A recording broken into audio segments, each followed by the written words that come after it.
नमः संस्कृत साथियों, मैं पुष्पा यादव आप सभी साथियों का अपने चैनल लक्ष्य संस्कृत में हार्दिक स्वागत करती हूँ। साथियों, हम अध्ययन कर रहे हैं डॉक्टर बाबूराम सक्सेना की पुस्तक संस्कृत व्याकरण प्रवेशिका के आधार पे संधि प्रकरण का साथियों हम क्रमशः अध्ययन करते हुए चल रहे हैं, जिसमें हमने स्वर संधि पूरी पढ़ा दी है।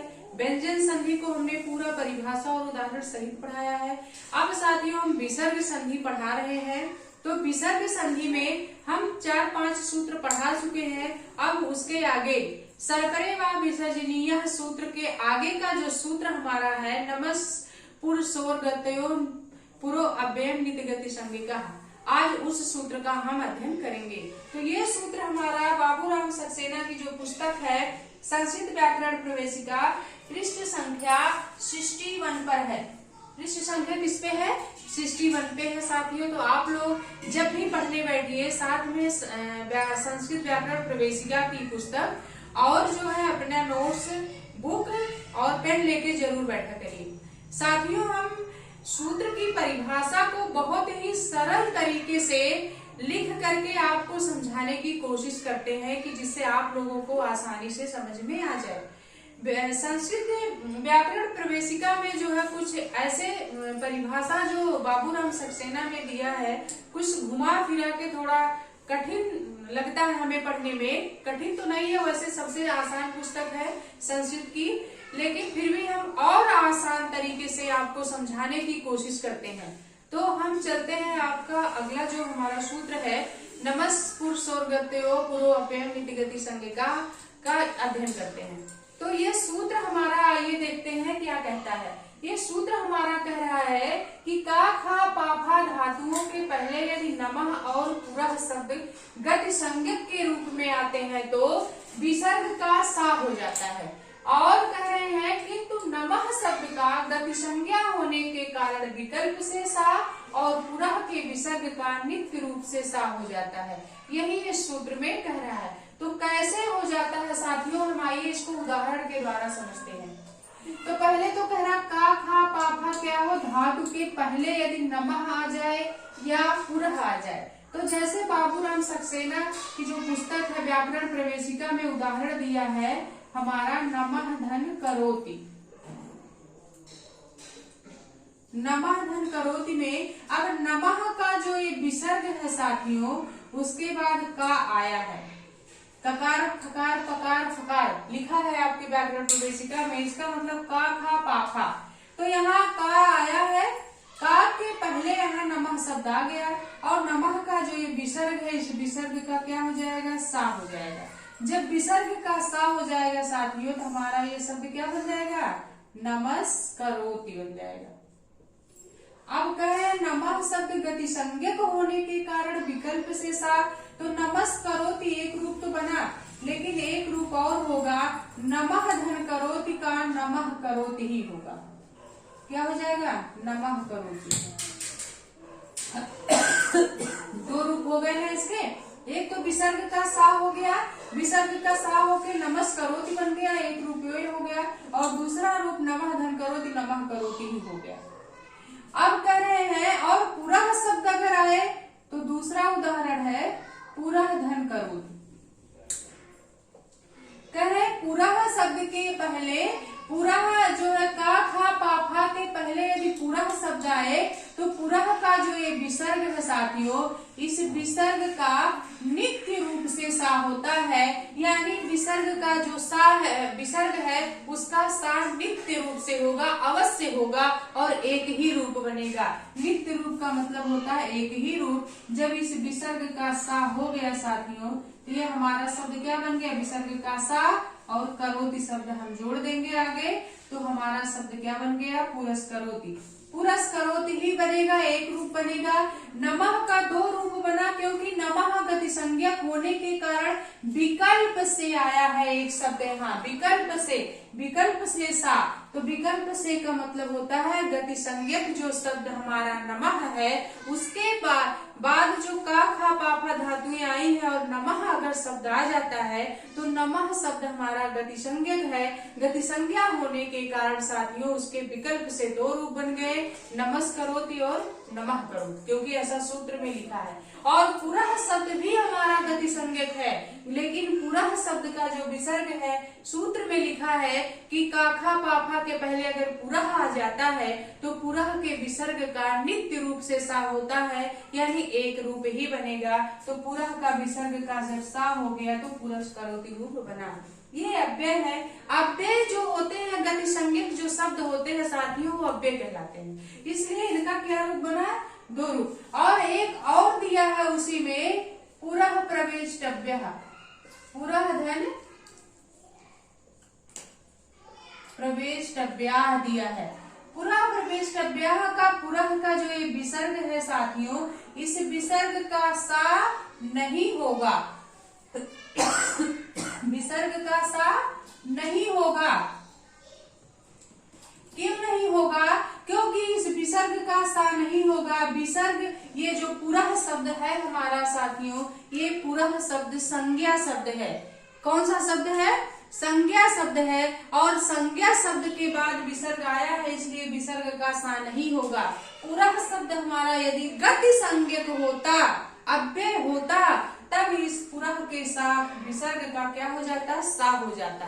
लेकिन पुरः शब्द हमारा गति संज्ञक नहीं है, अव्यय नहीं है, इसीलिए पुरः हमारा संज्ञा शब्द है। पुरः हमारा क्या है?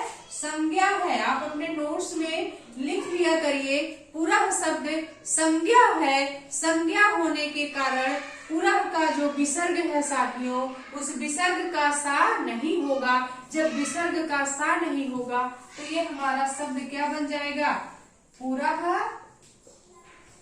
प्रवेष्टव्यः, पुरः प्रवेष्टव्यः बनेगा।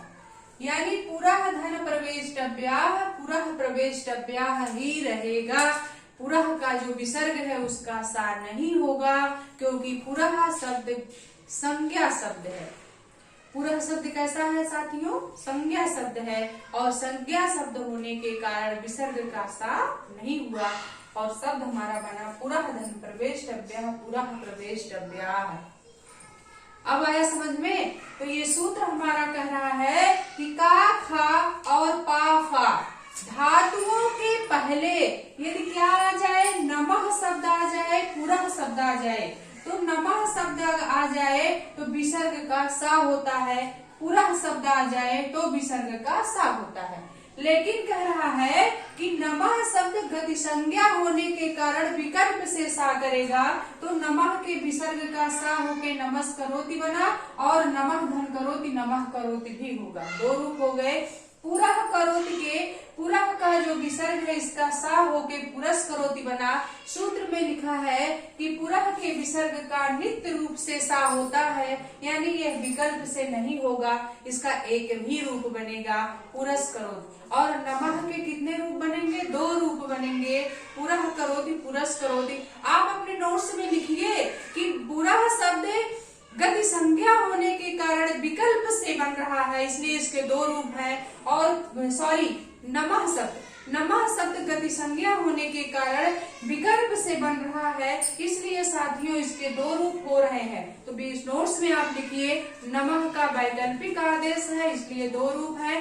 पुरः का नित्य आदेश है होने के कारण एक रूप बना, पुरस्करोति। और पुरः प्रवेष्टव्यः का पुरः प्रवेष्टव्यः इसलिए होगा क्योंकि पुरः शब्द साथियों हमारा संज्ञा शब्द है, और संज्ञा शब्द होने के कारण पुरः का जो विसर्ग है उस विसर्ग का सा आदेश नहीं होगा। जब सा नहीं होगा साथियों तो पुरः धन प्रवेष्टव्यः, पुरः प्रवेष्टव्यः ही होगा। हम आशा करते हैं कि आपके समझ में आ गया होगा साथियों। अगर नहीं भी आया है तो आप जो है हमसे कमेंट करके पूछ सकते हैं, या हमारे संपर्क सूत्र डाल रखे हैं तो आप हमारे नंबर पे संपर्क कर सकते हैं हमसे, कहीं भी कोई भी दिक्कत हो। तो ये सूत्र हमारा कह रहा है। अब हम अगला जो इसी सूत्र का वार्तिक सूत्र है, वार्तिक कार्य कात्यायन ने एक वार्तिक इसी सूत्र पे लिख दिया, तीरसो अनंतरस्याम।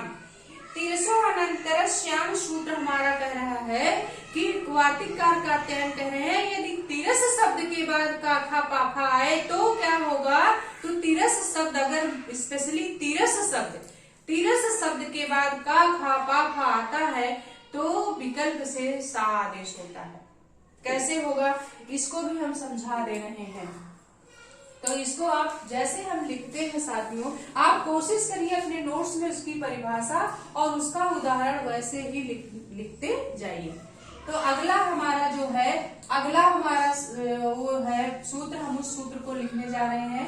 अगला सूत्र हमारा है, अगला वार्तिक सूत्र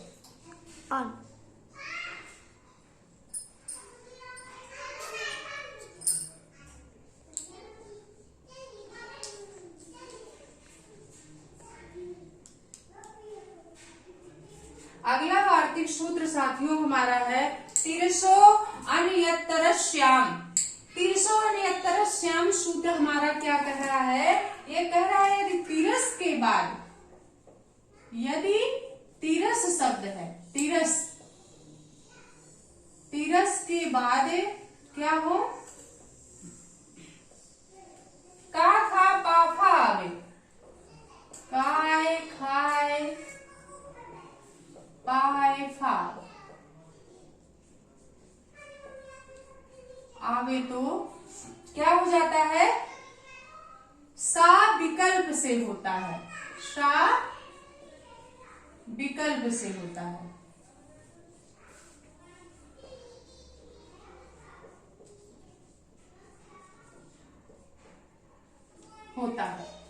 तिरसो अन्यतरस्याम सूत्र हमारा कह रहा है साथियों, यदि तिरस शब्द हो, कौन सा शब्द हो, यदि तिरस शब्द आ जाए, किसके पहले आ जाए, का खा पा फा के पहले। अभी इसके पहले वाले सूत्र में हमने पढ़ा कि का खा और पा फा के पहले यदि नमः आ जाए, पूरा शब्द आ जाए, तो विसर्ग का क्या कर रहा था, सा कर रहा था। लेकिन ये सूत्र तिरसो अन्यतरस्याम कह रहा है, यदि का खा पा फा के पहले तिरस शब्द आए, जैसे उसमें नमः आया था, पूरा आया था, उसी तरह से यदि का खा के पहले, पा फा के पहले तिरस शब्द आए तो क्या हो जाएगा, विकल्प से सा होगा।